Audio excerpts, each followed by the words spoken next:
Hello बच्चों, आज हम लोग पढ़ेंगे विकास के पक्ष। विकास के पक्ष। अभी तक हम लोगों ने पढ़ा कि विकास किसे कहते हैं, वृद्धि तथा विकास में क्या अंतर है, विकास की कौन कौन सी अवस्थाएं हैं। आज हम पढ़ेंगे विकास के पक्ष। विकास के पक्ष यानी एस्पेक्ट ऑफ डेवलपमेंट। विभिन्न अवस्थाओं, विकास की प्रत्येक अवस्था में बालक के व्यवहार में अनेक प्रकार के परिवर्तन आते हैं। कौन कौन सी विकास की अवस्थाएं थी? शैशवावस्था,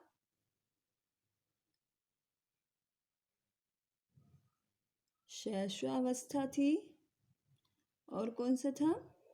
शैशवावस्था, बचपनावस्था, फिर बाल्यावस्था,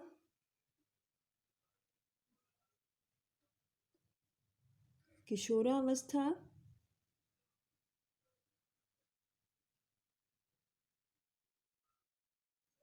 और उसके बाद था प्रौढ़ावस्था।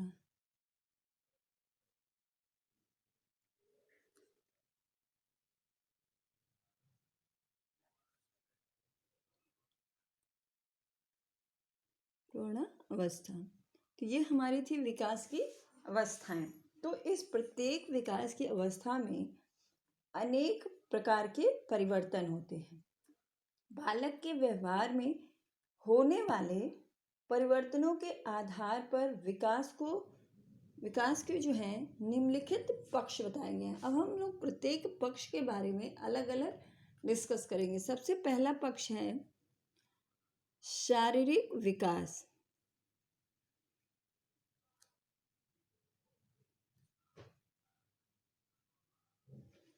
शारीरिक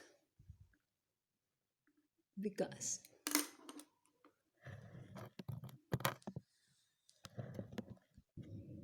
शारीरिक विकास, पहला पक्ष कौन सा है? शारीरिक विकास।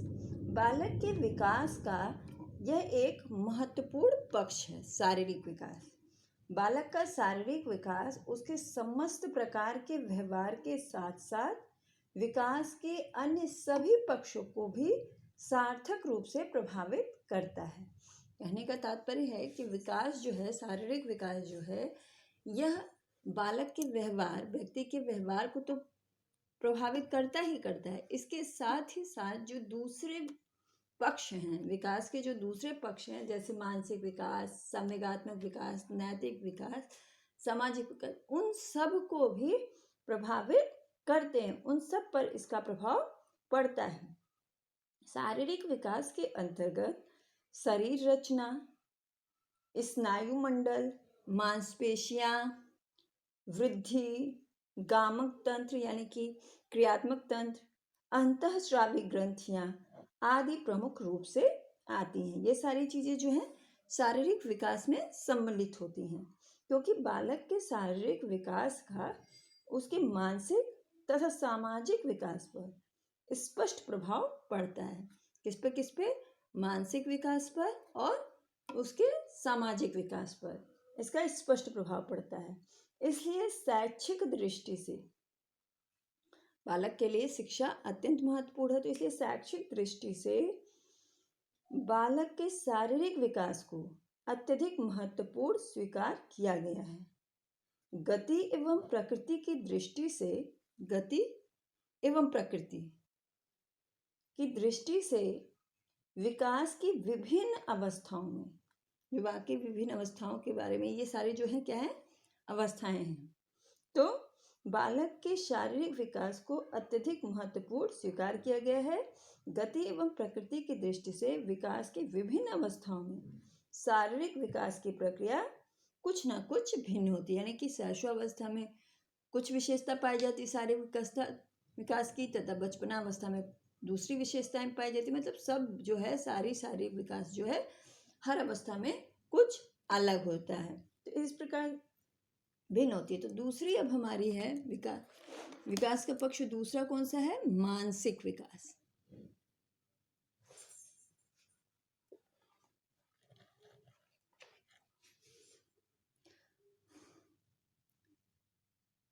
मानसिक विकास।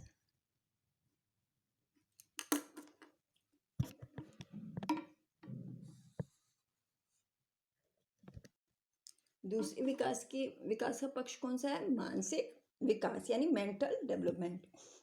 मानसिक विकास से तात्पर्य मानसिक शक्तियों में वृद्धि है। मानसिक विकास से तात्पर्य क्या है? जो मानसिक क्षमता है हमारी उसमें वृद्धि करना, विकास करना है।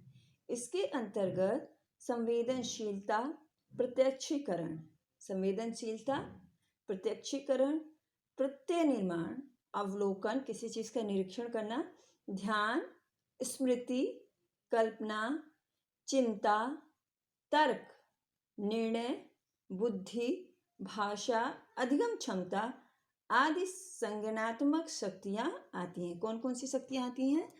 संवेदनशीलता,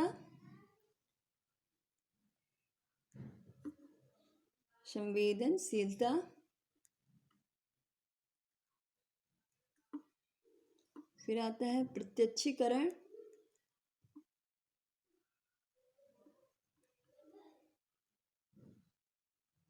फिर प्रत्यय निर्माण,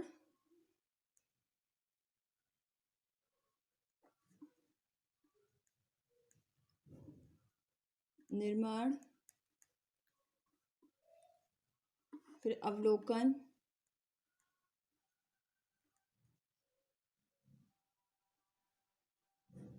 अवलोकन के बाद है ध्यान, फिर है स्मृति, कल्पना, चिंतन, तर्क, निर्णय,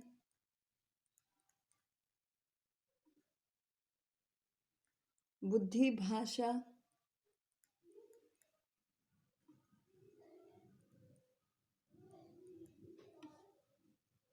अधिगम क्षमता आदि।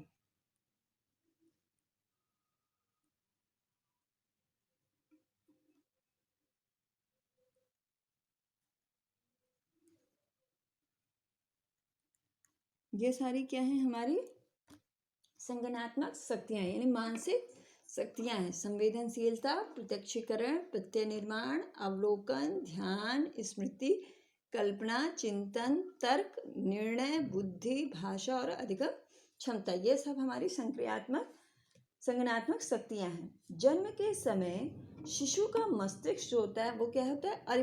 अपरिपक्व होता है। जैसे जैसे उसकी आयु वृद्धि होती जाती है वैसे वैसे उसके मस्तिष्क का विकास होता जाता है। उसका मस्तिष्क जो है और परिपक्व होता जाता है। परिपक्वता तथा अधिगम के फलस्वरूप यानी जैसे जैसे परिपक्व हो जाता है, अधिगम करने की क्षमता होती जाती है, बालक का मानसिक विकास होता है। मस्तिष्क जो है, मानसिक क्रियाएं कहाँ से संचालित होती है? मस्तिष्क से। तो जैसे जैसे मस्तिष्क जो है परिपक्व होता जाता है, व्यक्ति सीखता जाता है, तो उसका मानसिक विकास भी होता जाता है। मानसिक विकास अर्थात समझने की शक्ति, स्मरण शक्ति, कल्पना करने की शक्ति, तर्क करने की शक्ति तथा बुद्धि आदि के विकास शैक्षिक दृष्टि से अत्यंत महत्वपूर्ण है। यद्यपि विकास की प्रक्रिया जो है, जो हमारी विकास की प्रक्रिया होती है वह गर्भाधान यानी कि जब बच्चा जो है माँ के गर्भ में होता है तब से लेकर के मृत्यु उपरांत चलती रहती है। विकास की क्रिया जो है गर्भ में जब शिशु आता है, गर्भधारण जब स्त्री करती है तब से प्रारंभ होकर के कब तक चलता है? मृत्यु तक। गर्भाधान से लेकर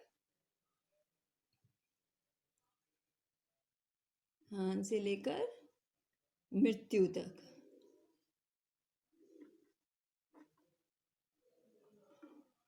मृत्यु तक चलती रहती है।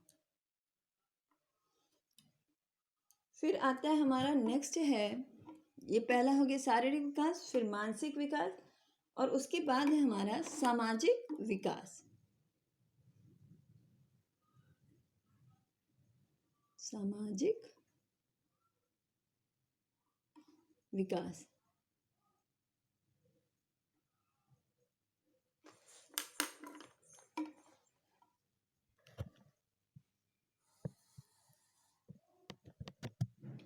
तीसरा है हमारा सामाजिक विकास।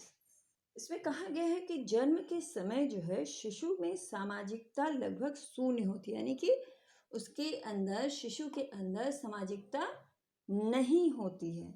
जैसे जैसे उसका शारीरिक विकास होता जाता है, मानसिक विकास होता जाता है, उसमें सामाजिककरण भी होने लगता है। यानी शारीरिक विकास और मानसिक विकास के बाद ही बच्चे में सामाजिक विकास होता है। वह अपने माता पिता, परिवार के सदस्य, संगी साथियों तथा अन्य व्यक्तियों के संपर्क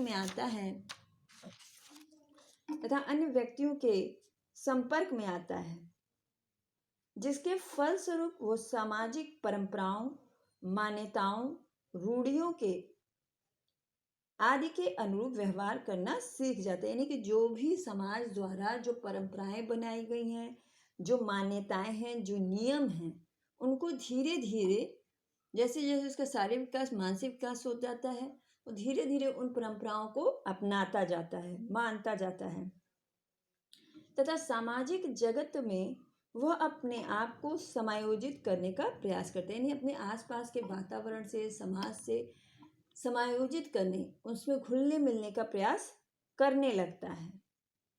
सामाजिकरण की इस प्रक्रिया से बालक का सामाजिक विकास होता है। सामाजिक विकास से तात्पर्य विकास की उस प्रक्रिया से है। सामाजिक विकास का तात्पर्य विकास की उस प्रक्रिया से है जिसके द्वारा व्यक्ति अपने सामाजिक वातावरण के साथ अनुकूलन करता है, सामाजिक परिस्थितियों के अनुरूप अपनी आवश्यकताओं व रुचियों को नियंत्रित करता है। यानी कि जो भी सामाजिक परिस्थितियां हैं, आदमी की इच्छाएं, कहा गया है कि आदमी की इच्छाएं जो होती हैं वो अनंत होती हैं, उनका कभी अंत नहीं होता है। तो व्यक्ति जो है धीरे धीरे जब उसका विकास होने लगता है, समाजीकरण का विकास होने लगता है, तो व्यक्ति सामाजिक परिस्थितियों के अनुसार अपनी आवश्यकताओं और इच्छाओं को नियंत्रित कर लेता है। दूसरों के प्रति अपने उत्तरदायित्व का अनुभव करता है कि दूसरों के प्रति उसके क्या उत्तरदायित्व हैं, किस तरीके का उसको व्यवहार करना है, तथा अन्य व्यक्तियों के साथ प्रभावपूर्ण ढंग से सामाजिक संबंध स्थापित करता है। दूसरों व्यक्तियों के साथ वो एक सामाजिक संबंध, यानी कि एक संबंध स्थापित करता है, अच्छे संबंध स्थापित करता है। सामाजिक विकास के फलस्वरूप व्यक्ति समाज का एक मान्य, सहयोगी, उपयोगी और कुशल नागरिक बन जाता है। यानी कि जब सामाजिक विकास हो जाता है उसमें, तो समाज में रहने लायक हो जाता है, उसके अंदर सामाजिक गुणों का विकास हो जाता है और एक वो कुशल नागरिक, एक अच्छा नागरिक बन जाता है। समाज में रहकर ही व्यक्ति अपनी आवश्यकताओं की पूर्ति करता है तथा जन्मजात प्रवृत्तियों व योग्यताओं का विकास करते हैं। जन्म के समय जो उसमें प्रवृत्तियां पाई जाती है, जो योग्यताएं पाई जाती हैं, वो समाज में ही रहकर उनका विकास करता है। समाज में रहकर ही वह दूसरों से संपर्क स्थापित करता है। समाज में रहकर ही वो क्या करता है, दूसरे व्यक्तियों से संपर्क स्थापित करता है और समाज के मूल्यों, विश्वास तथा आदर्शों में आस्था रखने लगता है तथा समाज के जीवन शैली को अपनाता है। जो उसकी सामाजिक जीवन शैली है, जिस तरीके के लोग, उसके वातावरण, उनको अपना लेता है। सामाजिकरण की प्रक्रिया तथा सामाजिक विकास में परस्पर संबंध है। किसमें किसमें? सामाजिक विकास, सामाजिक विकास और सामाजिकरण प्रक्रिया।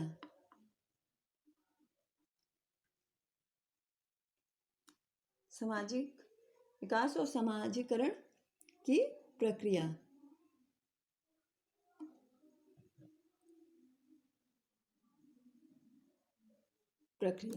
में विकास होने लगता है।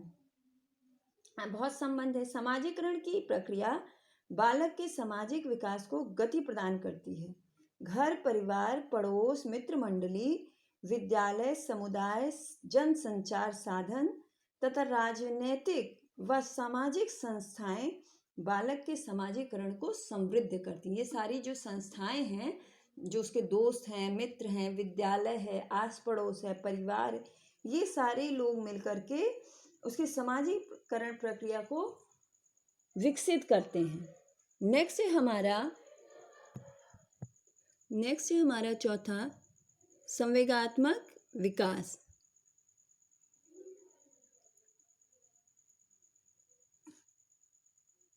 चौथा पक्ष हमारा क्या है? संवेगात्मक विकास।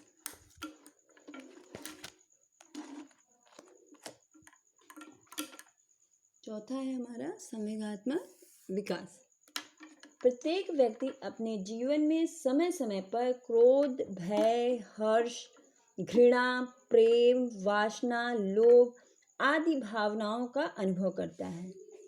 इन्हें संवेग कहते हैं। मानव जीवन में संवेगों का अत्यधिक महत्वपूर्ण स्थान है। मानव जीवन में मनुष्य को संवेग के द्वारा विभिन्न कार्यों को करने की प्रेरणा मिलती है। संवेगों के उदय होने पर व्यक्ति में अतिरिक्त शक्ति का संचार हो जाता है। जब संवेग उत्पन्न होते हैं तो व्यक्ति में अतिरिक्त शक्ति का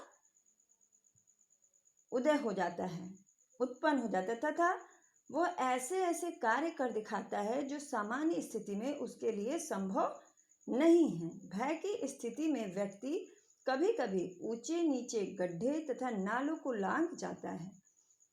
जब उसे भय होता है तो बहुत सारी ऐसी चीजें कर जाता है जो शायद वो नॉर्मल स्थिति में ना करे, लांघ जाता है। क्रोध की स्थिति में कभी कभी व्यक्ति अपनी सबसे शक्तिशाली व्यक्ति को भी परास्त कर देता है। जब वो बहुत गुस्से में होता है तो किसी को भी परास्त कर सकता है। संवेग का संबंध व्यक्ति के जीवन के भावात्मक पक्ष से होता है। सुखद वस्तु को देखकर प्रसन्न होना, डरावनी वस्तु को देखकर डर जाना और इच्छा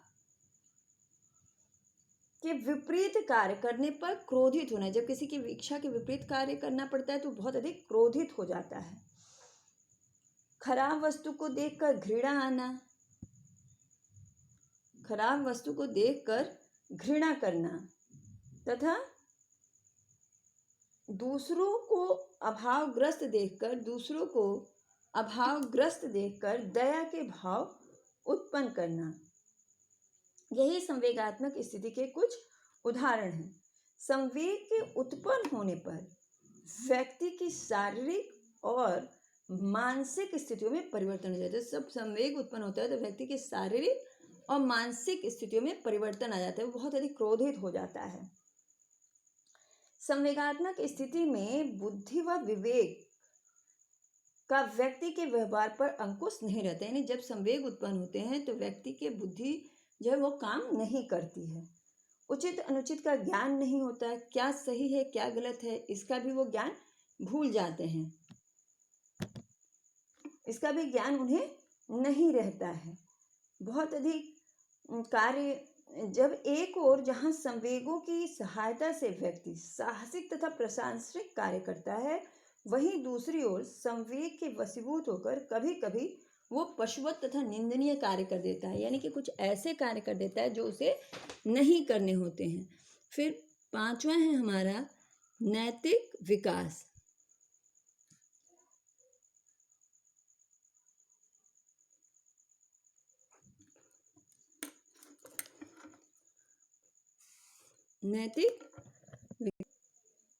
पांचवा है हमारा नैतिक विकास। व्यक्ति जिस समाज तथा समुदाय में रहता है वो समाज व समुदाय उसके ऊपर तरह तरह सामाजिक बंधन, निर्देश अथवा दायित्व आरोपित करते हैं। यानी अलग अलग दायित्व देते हैं, उस पर बंधन लगाते हैं, जिन्हें समाज का आदर्श या मानक या नैतिक मानदंड कहते हैं। समाज के द्वारा आरोपित इन बंधनों, दायित्वों व निर्देशों का व्यक्ति की व्यक्तिगत इच्छाओं से संघर्ष होना संघर्ष होना स्वाभाविक है। जो मान्यताएं हैं, जो बंधन है और व्यक्ति की इच्छा के विरुद्ध होना, यह स्वाभाविक ही है कि कुछ ऐसी मान्यताएं भी होती हैं जिन्हें व्यक्ति को मानना पसंद नहीं होता है, उनकी इच्छाओं के विरुद्ध होती हैं। अधिकांश व्यक्ति सामाजिक बंधनों को कोई ऐसे बाह्य बंधन नहीं मानते, वो कुछ ऐसा नहीं मानते कोई बाहरी रूप से उनके ऊपर कोई बंधन लगाया गया है जिन्हें वह जबरदस्ती आरोपित किया गया है। प्रायः समाज के विभिन्न बंधन व्यक्ति की जीवन शैली सामान्य के अंग बनकर व्यवहार करते हैं, यानी कि वो अपने जीवन का अंग मान लेता है, अपने जीवन शैली का एक अंग मानता है और उसका व्यवहार करने लगता है। वास्तव में सामाजिक बंधन प्रारंभ में व्यक्ति को बाह्य प्रतीत होते हैं। जब शुरुआत में जब बच्चा थोड़ा बड़ा होता है तो जब उसे सामाजिक तथा व्यवहारों के बारे में बताया जाता है तो उसे लगता है कि ये उस पर जबरदस्ती थोपा जा रहा है, उस पर बाह्य बंधन प्रतीत होता है। प्रारंभ में इन सामाजिक नियमों तथा कानूनों को समझने तथा स्वीकार करने के लिए वो तत्पर नहीं होता, परंतु बालक को ऐसा करने के लिए सामाजिकृत किया जाता है, उसको सिखाया समझाया जाता है। सामाजिककरण की वह प्रक्रिया जिसके द्वारा व्यक्ति समाज में प्रचलित आचरण के नैतिक मानदंडों को, जो नैतिक मानदंड है कि किस तरीके का व्यवहार समाज में करना चाहिए, उनको अपने में समाहित करता है तथा सीखता है कि व्यक्तिगत इच्छाओं और सामाजिक दायित्वों के संघर्ष किस प्रकार से नियंत्रित किया जाए, यही नैतिकता कहलाती है। यानी कि जो सामाजिक मान्यताएं हैं, मानदंड हैं, उनको किस तरीके से अपनाया जाए, किस तरीके से उनके साथ संघर्ष करके किसको मान्यता दी जाए, वो नैतिक विकास द्वारा ही बच्चे को सिखाई जाती है। नैतिक विकास के द्वारा बच्चा जो होता है वो समाज में अपने आप का एक अलग स्थान बनाता है तथा समाज द्वारा स्वीकृत किया जाता है। समाज उसे अपना एक सदस्य मानने लगती है। यदि वो समाज के विरुद्ध व्यवहार करता है तो समाज उसे समाज से अलग कर देता है। तो इसलिए नैतिक विकास द्वारा बच्चे में अच्छे गुणों का विकास किया जाता है। तो ये सारी जो थी विकास के विभिन्न पक्ष हैं तथा इन पक्षों का विकास की अवस्थाओं में, जो कि शारीरिक शैशवावस्था, बचपनावस्था, किशोरावस्था थी, उन पर बाल्यावस्था और प्रौढ़ावस्था थी, उन पर बहुत ही गहरा प्रभाव पड़ता है इन सारे पक्षों का तथा बालक के व्यक्तित्व का तथा बालक के व्यक्तित्व के निर्माण पर इनका एक बहुत ही गहरा प्रभाव पड़ता है। इनके द्वारा ही बालक जो होता है अपने जीवन में सफलता अर्जित करता है। इन पक्षों को सही तरीके से अपने अंदर समाहित कर, अपना विकास कर, इन पक्षों का सही विकास कर अपने अंदर बालक एक अच्छा जीवन प्राप्त करता है।